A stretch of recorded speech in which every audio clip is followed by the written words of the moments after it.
आपने खुद ने 2024 में जब वहां के ईरान के राष्ट्रपति मारे गए तो आपने राष्ट्रीय शोक घोषित किया। मोदी जी, आपने राष्ट्रीय शोक घोषित करने के साथ साथ पार्लियामेंट के अंदर, देश के सर्वोच्च सदन में शोक का प्रस्ताव पारित कराया। और यहां युद्ध के 2 दिन पहले इजराइल चले गए आप, एप्स्टीन फाइल्स पकड़े जाने के बाद। एप्स्टीन फाइल्स का दबाव है आपके ऊपर, हम लोग समझ सकते हैं, लेकिन उस एप्स्टीन फाइल्स के चक्कर में आपने पूरे देश को संकट में डाल दिया। मैं फिर दोहरा रहा हूं, आपको पता था हार्मोज समुद्री मार्ग से ही 60% हिंदुस्तान का कच्चा तेल और 50% गैस आती थी। आपने ईरान से जानबूझ के अपने रिश्ते बिगाड़े और देश को आज गैस के संकट में लाइनों में खड़ा कर दिया। होटल बंद हो रहे हैं, मोरबी के अंदर टाइल्स की फैक्ट्री बंद हो रही है, तमाम जगह की, पूरा देश परेशानी में, संकट में खड़ा हो गया। और 13 दिन के बाद, क्योंकि आपको तो लगा था कि अमेरिका और इजराइल मिलकर एक ही दिन में ईरान को उड़ा देंगे, उसके बाद आप फिर नाचेंगे उनके साथ मेडल पहन के। एक फर्जी मेडल जो आपको पहनाया था इजराइल वालों ने, इस देश की जनता को पता होना चाहिए वो पुरस्कार पहले था ही नहीं, मोदी जी के लिए वो पुरस्कार बनाया गया था, फर्जी मेडल वाला, और गले में डाल दिया। अब मोदी जी उछल के चले आए यहां पे, बोले युद्ध शुरू करो अंकल जी। ट्रंप अंकल ने और इजराइल ने युद्ध शुरू कर दिया। इनको लगा था 2 दिन में पूरा ईरान खत्म हो जाएगा, फिर हम इजराइल और ट्रंप के साथ मिलकर नाचेंगे। तो नहीं हुआ ऐसा। ईरान लड़ता रहा। खामेनेई के मौत पे प्रधानमंत्री खामोश। 160 स्कूली बच्चियां मार दी गई, प्रधानमंत्री खामोश। 160 स्कूली बच्चियों के मारे जाने की निंदा खुद अमेरिका में हुई। दुनिया के 50 से अधिक देशों ने किया उसकी निंदा। 27 यूरोपियन देशों ने उसकी निंदा की, युद्ध की निंदा की, उसके खिलाफ बयान दिया। हमारा प्रधानमंत्री नहीं बोला। जब देश त्राही त्राही करने लगा तो पहला काम तो मोदी जी ने कहा अपने दोस्त अडानी से कि देख भाई, यही आपदा है और यही तेरे लिए अवसर है, गैस का दाम बढ़ा दे। उसने 3 गुना बढ़ा दिया। जानते जाओ कैसे देशभक्त हैं लोग, जिनकी चमचागिरी में तुम लोग लगे रहते हो, जिनकी अंधभक्ति में तुम लोग डूबे हो। तुम गैस की लाइनों में खड़े हो और मोदी का दोस्त 3 गुना दाम गैस का बढ़ा रहा है। इस पे सवाल नहीं पूछना चाहिए, इतना अंधभक्ति में डूबे रहते हो। जिंदाबाद जिंदाबाद करते हो और गोदी मीडिया के लोग भी जिंदाबाद जिंदाबाद करते रहते हैं। पूछना नहीं चाहिए कि अडानी ने 3 गुना दाम कैसे गैस का बढ़ा दिया ऐसे संकट के समय में। उसी का गुणगान करते रहते हो तुम लोग।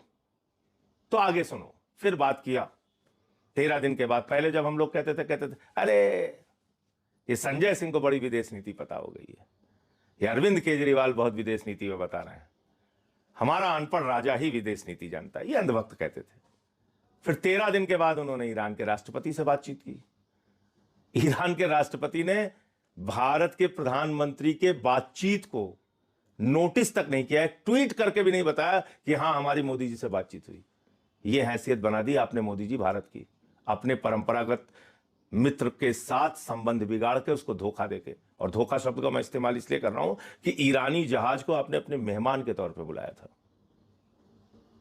और वापस जाते हुए उस ईरानी जहाज को ट्रंप ने, अमेरिका ने उड़ा दिया। 100 से ज्यादा नौसैनिक ईरान के मारे गए। संवेदना के एक शब्द नहीं बोला आपने। आपके घर पे कोई आपका दोस्त, कोई आपका मेहमान आए और वापस जाते समय उसको गोली मार दी जाए, उसकी हत्या हो जाए, आप इतना तक नहीं पूछोगे कि भैया क्या हुआ, उनके मां बाप से मिलोगे नहीं? इसी प्रकार से जब ये नौसैनिक मारे गए, आप संवेदना के 2 शब्द ट्वीट नहीं कर पाए। तो जब अंकल ट्रंप खुद फंस गए, खाड़ी देशों में उनके एयरबेस ईरान ने उड़ा दिए, उनके बड़े बड़े फाइटर जेट्स ईरान ने उड़ा दिए, इजराइल पे बमों की वर्षा करके उनको तबाह कर दिया, भारत की जनता लाइनों में खड़ी हो गई, तब अनपढ़ राजा को लगा अरे तो हम फंस गए। हम तो सोच रहे थे ट्रंप बहुत ज्यादा शक्तिशाली है, वो तो सर्वशक्तिमान है, लेकिन वो तो खुद ही पीटा जा रहा है, तो हमारी क्या रक्षा करेगा? तब आपने ईरान के राष्ट्रपति से बात की। अब आप देखिए, आपके घर में कोई मौत हुई हो, उस पे आप शोक संवेदना के एक शब्द नहीं पूछें और पूछे हाँ भाई आप क्या, मौसम का हाल कैसा है और क्या है, खुश हैं कि नहीं है, दिवाली कैसी मनाई, होली कैसी रही। ये तरीका होता है?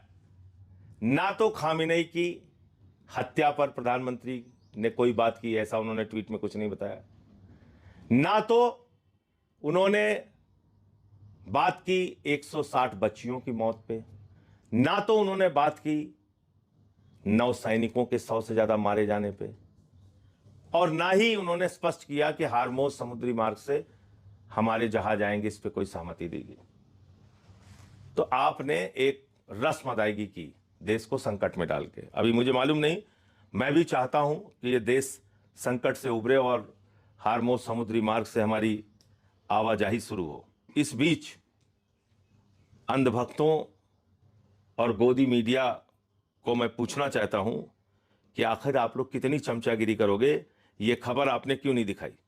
ये खबर देखिए आप, इसमें साफ साफ लिखा हुआ है कि अब अमेरिका ने कहा है कि वो फिर से टैरिफ बढ़ाएगा।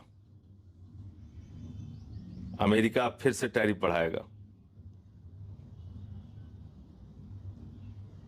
और एक बयान है इसका ट्रंप का, जिसमें यह कह रहा है कि तेल की कीमतें जब बढ़ती हैं तो अमेरिका को फायदा होता है।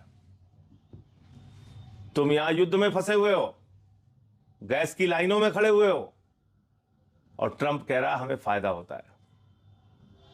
वो कह रहा है हम भारत की जांच कराएंगे। वो कह रहा है